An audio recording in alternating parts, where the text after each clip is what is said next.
조용히 마음을 가라앉혀 봅니다. 분주했던 생각을 잠시 내려놓고 오늘은 하나님의 말씀 앞에서 내 마음의 자리를 천천히 들여다봅니다. 우리는 늘 무언가를 붙잡고 살아갑니다. 사람의 시선일 수도 있고, 인정받고 싶은 마음일 수도 있고, 내가 조금 더 괜찮아 보이고 싶은 마음일 수도 있습니다. 그런데 하나님 앞에 조용히 서보면 문득 알게 됩니다. 내가 붙잡고 있던 많은 것들이 사실은 나를 평안하게 하지 못했다는 것을요. 오늘 말씀은 그런 우리의 마음을 아주 조용히 비추어 줍니다. 앞에 나서려는 마음, 비교하는 마음, 작아지기 싫어하는 마음, 내가 중심이 되고 싶은 마음을 하나님의 말씀 앞에 가만히 내려놓게 합니다. 오늘 우리에게 주시는 하나님의 말씀은 요한복음 3장 22절부터 30절입니다. 그 후에 예수께서 제자들과 유대 땅으로 가서 거기 함께 유하시며 세례를 베푸시더라. 요한도 살렘 가까운 애논에서 세례를 베푸니 거기 물이 많음이라. 그러므로 사람들이 와서 세례를 받더라. 요한이 아직 옥에 갇히지 아니하였더라. 이에 요한의 제자 중에서 한 유대인과 더불어 정결 예식에 대하여 변론이 되었더니 그들이 요한에게 가서 이르되 랍비여, 선생님과 함께 요단강 저편에 있더니 곧 선생님이 증언하시던 이가 세례를 베풀매 사람이 다 그에게로 가더이다. 요한이 대답하여 이르되 만일 하늘에서 주신 바 아니면 사람이 아무것도 받을 수 없느니라. 내가 말한 바 나는 그리스도가 아니요 그의 앞에 보내심을 받은 자라고 한 것을 증언할 자는 너희니라. 신부를 취하는 자는 신랑이나 서서 신랑의 음성을 듣는 친구가 크게 기뻐하나니 나는 이러한 기쁨으로 충만하였노라. 그는 흥하여야 하겠고 나는 쇠하여야 하리라 하니라. 아멘. 이 말씀 속에는 세례 요한의 아주 깊은 믿음이 담겨 있습니다. 그리고 그 믿음의 고백은 지금도 우리 삶의 중심을 다시 세워줍니다.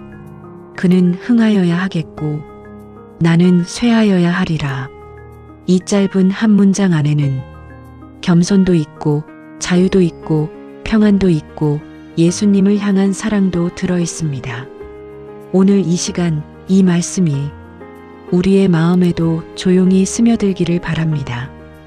예수님께서 제자들과 함께 유대 땅에 가셔서 그곳에 머무시며 세례를 베푸셨습니다.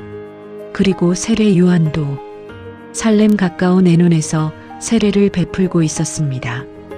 예수님도 세례를 베푸시고 세례 요한도 세례를 베푸는 같은 시대, 같은 장면 속에서 사람들은 자연스럽게 둘을 비교하기 시작했습니다. 본문은 말합니다.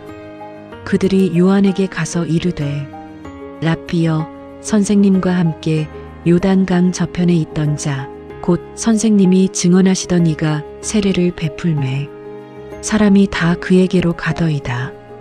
이 말은 단순한 보고처럼 보이지만 그 안에는 불편한 마음이 담겨 있습니다. 사람이 다 그에게로 가고 있습니다. 우리 쪽이 아니라 저쪽으로 가고 있습니다. 선생님이 가리키셨던 그분에게 이제 사람들이 몰려가고 있습니다. 우리는 이런 장면을 낯설어하지 않습니다. 우리도 비슷한 마음을 자주 경험하기 때문입니다. 누군가가 나보다 더 인정받을 때, 누군가가 나보다 더 잘 되는 것처럼 보일 때, 누군가에게 사람들이 더 많이 모일 때, 우리 안에는 설명하기 어려운 흔들림이 올라옵니다. 기뻐해야 하는데 기쁘지 않고, 축복해야 하는데 마음이 불편하고, 괜찮다고 말하면서도 마음 한쪽이 조용히 무너질 때가 있습니다. 비교는 참 조용히 들어옵니다. 처음에는 작은 생각처럼 오지만 점점 마음의 평안을 빼앗아갑니다. 내게 주신 은혜를 작게 보이게 만들고 내 자리를 초라하게 느끼게 만들고 감사보다 부족함을 먼저 보게 만듭니다. 세례 요한의 제자들도 지금 그런 마음으로 세례 요한에게 왔습니다. 그런데 놀랍게도 세례 요한은 조금도 흔들리지 않습니다. 그는 이렇게 말합니다. 만일 하늘에서 주신 바 아니면 사람이 아무것도 받을 수 없느니라. 얼마나 깊은 고백인지 모릅니다. 세례 요한은 알고 있었습니다. 사람이 몰려오는 것도 하늘에서 주신 것이고 사람이 떠나가는 것처럼 보이는 순간도 하늘 아래 있다는 것을요. 내가 가진 자리도 하나님이 주신 것이고 다른 사람에게 주어진 역할도 하나님이 허락하신 것이라는 사실을 그는 분명히 알고 있었습니다. 그래서 그는 빼앗겼다고 생각하지 않았습니다. 억울해하지 않았습니다. 자기 자리를 지키기 위해 누군가를 밀어내려 하지 않았습니다. 하늘에서 주신 것이 아니면 아무것도 받을 수 없다는 이 고백은 모든 것이 하나님의 손 안에 있다는 믿음의 고백입니다. 우리도 이 믿음이 필요합니다. 왜냐하면 우리는 자주 내 손으로 붙잡아야 할 것처럼 살아가기 때문입니다. 놓치면 안 될 것처럼 불안해하고 비교 속에서 더 움켜쥐고 내 자리를 스스로 지켜야 할 것처럼 애를 씁니다. 하지만 하나님은 말씀하십니다. 하늘에서 주신 것이 아니면 사람이 아무것도 받을 수 없다고. 이 말씀 앞에서 우리의 마음을 다시 내려놓게 됩니다. 내가 붙들어야만 유지되는 것이 아니라 하나님이 허락하셔야 머무를 수 있습니다. 내가 애써서 가져야만 가치가 생기는 것이 아니라 하나님이 주시는 것이기에 의미가 있습니다. 세례 요한의 평안은 바로 여기서 나왔습니다. 이어서 세례 요한은 말합니다. 나는 그리스도가 아니요 그의 앞에 보내심을 받은 자라고 한 것을 증언할 자는 너희니라. 이 고백은 참 분명합니다. 나는 그리스도가 아니다. 나는 메시아가 아니다. 나는 중심이 아니다. 세례 요한은 자신이 누구인지 알고 있었고 동시에 자신이 누구가 아닌지도 알고 있었습니다.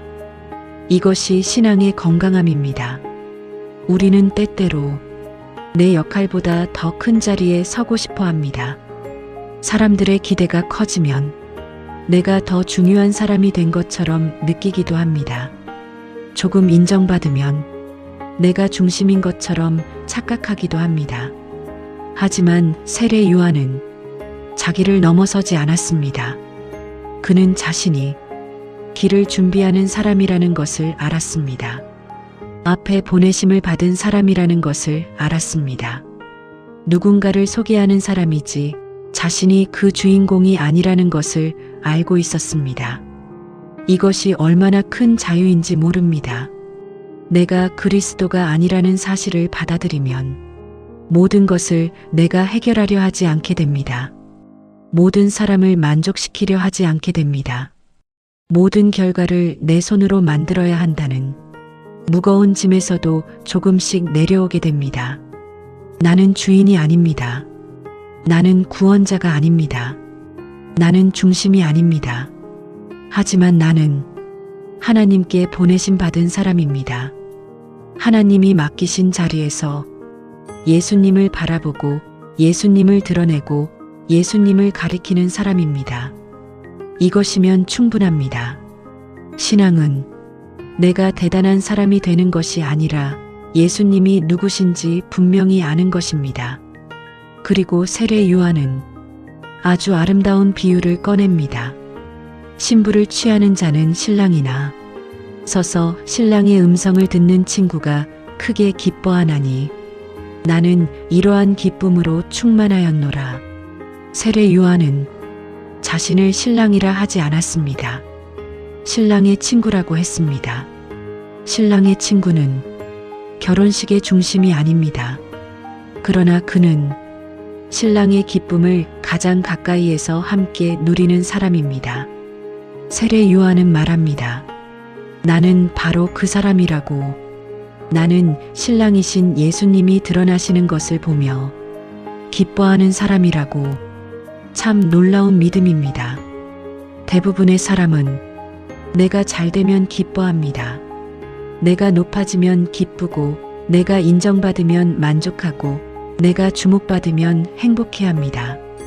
그런데 세례 요한은 자기가 아니라 예수님이 드러나는 것을 보며 기쁨이 충만하다고 말합니다. 이것은 억지로 만들어낸 감정이 아닙니다. 정말 예수님을 아는 사람만 누릴 수 있는 기쁨입니다. 예수님이 높아지시는 것이 내 기쁨이 되는 삶, 예수님의 이름이 드러나는 것이 내 만족이 되는 삶, 내가 아니라 주님이 중심이 되시는 것을 기뻐하는 삶. 이것이 세례 요한의 삶이었습니다. 우리도 돌아보게 됩니다. 나는 무엇으로 기뻐하고 있는가? 내가 잘 될 때만 기쁜가? 아니면 주님이 드러나실 때도 기쁜가? 누군가가 예수님께 더 가까이 가는 모습을 보며 내 안에 감사가 생기는가? 예수님의 뜻이 이루어지는 것을 보며 정말 기뻐할 수 있는가? 이 질문은 우리의 신앙을 깊은 곳으로 이끕니다. 그리고 마침내 세례 요한은 이렇게 고백합니다. 그는 흥하여야 하겠고 나는 쇠하여야 하리라. 이 말씀은 세례 요한의 겸손을 보여주는 말이면서 동시에 그의 믿음의 중심을 가장 선명하게 드러내는 말입니다. 예수님은 흥하셔야 합니다. 예수님은 높아지셔야 합니다. 예수님은 드러나셔야 합니다. 왜냐하면 예수님은 하나님의 아들이시고 우리를 살리시는 구원자이시기 때문입니다. 그리고 나는 쇠하여야 합니다. 이 말은 내 존재가 없어져야 한다는 절망의 말이 아닙니다. 내가 무가치하다는 말도 아닙니다. 이 말은 내가 중심 자리에서 내려와야 한다는 뜻입니다. 내 자아가 주인이 되려는 자리에서 물러나야 한다는 뜻입니다. 예수님이 내 삶의 주인이 되셔야 한다는 고백입니다. 우리는 자주 예수님도 중요하지만 나도 중요하다고 생각합니다. 주님도 높아지셔야 하지만 나도 어느 정도는 높아져야 만족한다고 생각합니다. 그래서 주님이 드러나는 것만으로는 충분하지 않고 거기에 내 인정, 내 자리, 내 이름도 함께 올라가기를 원할 때가 있습니다.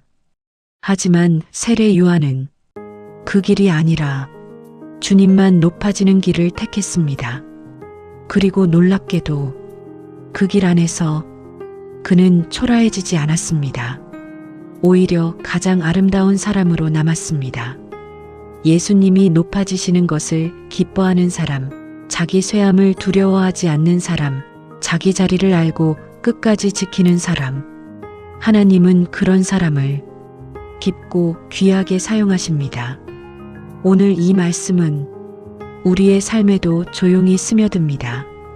가정에서 내 말이 더 중요하게 여겨지지 않을 때, 관계 속에서 내가 조금 뒤로 물러나야 할 때, 교회에서 내가 드러나지 않는 자리에서 섬길 때, 일터에서 누군가가 나보다 더 주목받는 것처럼 보일 때, 우리 마음은 쉽게 흔들릴 수 있습니다. 그럴 때 이 말씀을 붙잡고 싶습니다. 하늘에서 주신 것이 아니면 사람이 아무것도 받을 수 없느니라. 나는 그리스도가 아니다. 신랑의 친구는 신랑의 음성을 듣고 기뻐한다. 그는 흥하여야 하겠고 나는 쇠하여야 하리라. 이 말씀은 우리를 작게 만들기 위한 말씀이 아닙니다. 오히려 우리의 영혼을 자유롭게 하기 위한 말씀입니다. 내가 꼭 중심이 되지 않아도 된다는 자유, 내가 꼭 인정받아야만 괜찮은 것이 아니라는 자유, 내가 꼭 모든 것을 붙들고 있지 않아도 된다는 자유, 예수님이 중심이 되시면 그것으로 충분하다는 믿음, 그 믿음이 우리를 평안하게 합니다. 이제 조용히 기도하는 마음으로 우리 자신을 돌아봅니다. 주님, 내 안에 비교하는 마음이 있었다면 잠잠하게 해주옵소서.